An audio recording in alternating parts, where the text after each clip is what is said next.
Hello friends, welcome to viral basic education. तो आज हम डिस्कस करने जा रहे हैं T+0 settlement in stock market. तो जैसे कि आपने देखा होगा रिसेंटली 28 मार्च को इंडियन स्टॉक मार्केट ने इंट्रोड्यूस किया एक नया सिस्टम जिसका नाम दिया उन्होंने T+0 सेटलमेंट। तो हम देखते हैं वो T+0 सेटलमेंट क्या है, जिसका अभी बीटा वर्जन ही लॉन्च किया गया है।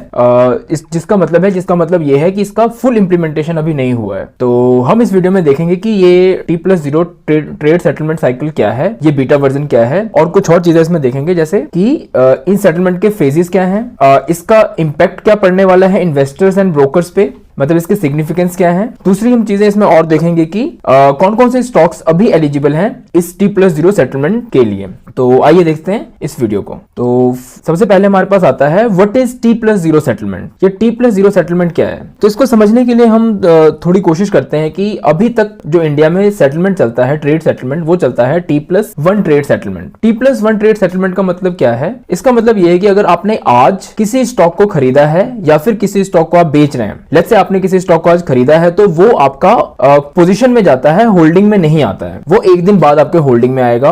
ऑन दी अदर हैंड अगर आप अगर आप किसी स्टॉक को बेचते हैं तो जितनी वैल्यू उसमें आनी चाहिए उसकी 80% वैल्यू ही आपके पास आती है और 20% जो वैल्यू है वो आपकी ट्रांसफर हो जाती है, वो वहां पे होल्ड हो जाती है और वो आपके नेक्स्ट डे आती है। तो T+0 सेटलमेंट से होगा क्या कि T+0 सेटलमेंट से क्या होगा कि सेम डे पे ही जो आपका ट्रेड सेटलमेंट है हो जाएगा, मतलब 100% जो कैश है, जो वैल्यू है आपके अकाउंट में आ जाएगा अगर आप किसी स्टॉक को बेचते हैं। और अगर आप किसी स्टॉक को खरीदते हैं तो वो आपका क्या कहते हैं, होल्डिंग में सेम डे ही आ जाएगा, पोजीशन में नहीं रहेगा, वो जो स्टॉक है वो एक दिन के लिए अटकेगा नहीं। तो इसमें अगर हम देखने की कोशिश करें तो अभी क्या किया है, सिर्फ 25 स्टॉक्स को ही गवर्नमेंट ने एलिजिबल किया है इस सिस्टम के लिए, क्योंकि गवर्नमेंट अभी इसे पायलट बेसिस पे गवर्नमेंट ने इसे लॉन्च किया है, मतलब इसका पूरी तरह से इंप्लीमेंटेशन नहीं हुआ है। आफ्टर 2 और 3 मंथ्स जो सेबी है इसको पूरी तरह से लॉन्च करेगी और अभी टारगेट क्या है कि आफ्टर कुछ टाइम बाद 500 जो लिस्टेड कंपनीज हैं इस पे T+0 सेटलमेंट को लॉन्च करने की तैयारी है सेबी की। तो ये आपको समझ आ गया होगा कि T+0 सेटलमेंट क्या है और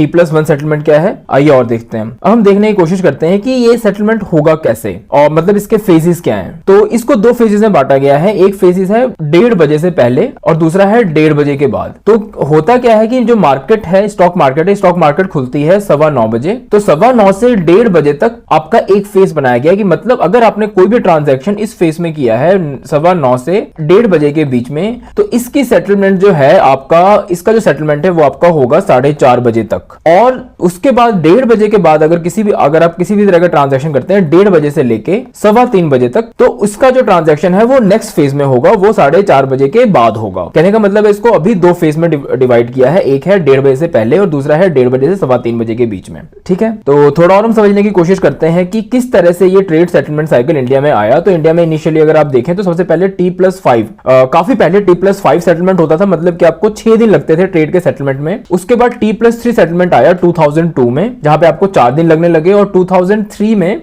T+2 सेटलमेंट आया, जो कि आपने देखा होगा 2021 तक T+2 सेटलमेंट चलता था। और अभी भी बहुत सारी कंट्रीज हैं जो कि T+2 सेटलमेंट को ही फॉलो करती हैं।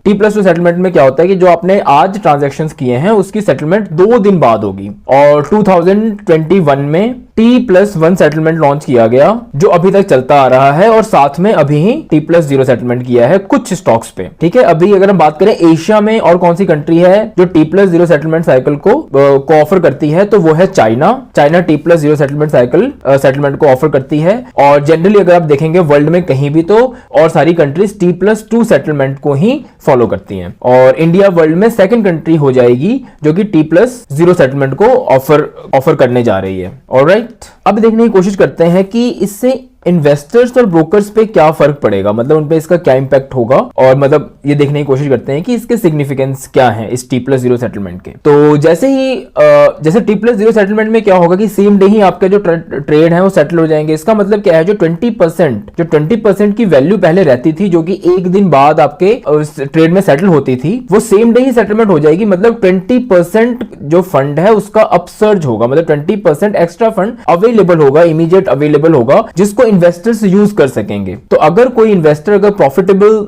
इन्वेस्टर है तो ऑब्वियसली वो 20% पे एक्स्ट्रा प्रॉफिट ले पाएंगे, और एट द सेम टाइम अगर वो 20% फंड को यूज कर रहे होंगे तो 20% फंड पे जो ब्रोकरेज चार्जेस हैं उसकी वजह से ब्रोकर्स को भी बेनिफिट होगा। और क्या होगा कि इमीडिएट लिक्विडिटी अवेलेबल हो जाएगी स्टॉक मार्केट में। तो दीज आर द बेनिफिट्स कि T+0 सेटलमेंट साइकिल से क्या है, इसके इन्वेस्टर्स को फायदा है कि उनको इमीडिएट एक्सेस होगा एक्स्ट्रा फंड का, बहुत इजीली और बहुत ही कम टाइम में उनके जो फंड हैं वो उनके क्या कहते हैं अकाउंट में आ जाएंगे। एट द सेम टाइम उनका जो स्टॉक है वो उनके डीमैट अकाउंट में बहुत ही जल्दी पहुंच जाएगा। तो इससे और ज्यादा क्या कहते हैं इन्वेस्टर्स का रुझान बढ़ेगा इस तरफ। फाइन। और दूसरी चीजें और देखने की कोशिश करते हैं कि इसमें एट द सेम टाइम कुछ चैलेंजेस भी हैं, क्योंकि ये एक ऐसा ट्रेड सेटलमेंट है जिसे कहीं और पे किया नहीं गया है चाइना के अलावा, और इंडिया ने भी इसे एक पायलट बेसिस पे ही लॉन्च किया है। इसका मतलब है कि अभी देखने की कोशिश की जा रही है कि कितना सक्सेसफुल होता है कि नहीं होता है। इसमें कुछ ऑपरेशनल चैलेंजेस आ सकते हैं, क्योंकि इतने बड़े पैमाने पे जब आप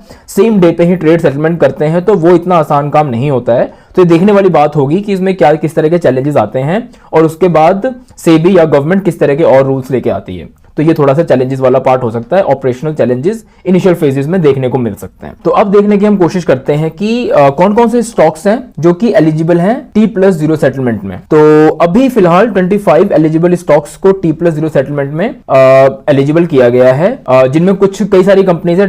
दे are diverse range of companies spanning from various sectors, different sectors के कई सारी कंपनीज हैं, जिसमें कुछ कंपनीज के अगर मैं आपको नाम बता दूं तो MRF, SBI, Vedanta, Ashok Leyland, Ambuja cements, Tata communications, union bank of India, Trent. तो इस तरह के 25 कंपनीज हैं ONGC, तो जो अभी एलिजिबल हैं, और आगे प्लान है कि एटलीस्ट 200 एंड देन 500 कंपनीज तक को इसमें शामिल किया जाएगा, और जिसके बेनिफिट आगे देखने को मिलेंगे, जिसका फायदा इन्वेस्टर्स को भी होगा और ब्रोकर को भी होगा। तो आई होप आपको ये वीडियो अच्छी लगी हो, और कमेंट्स में जाएं, लिखें और अपना फीडबैक जरूर दें ताकि हम और बेहतर वीडियो बना सके आपके लिए। Thank you.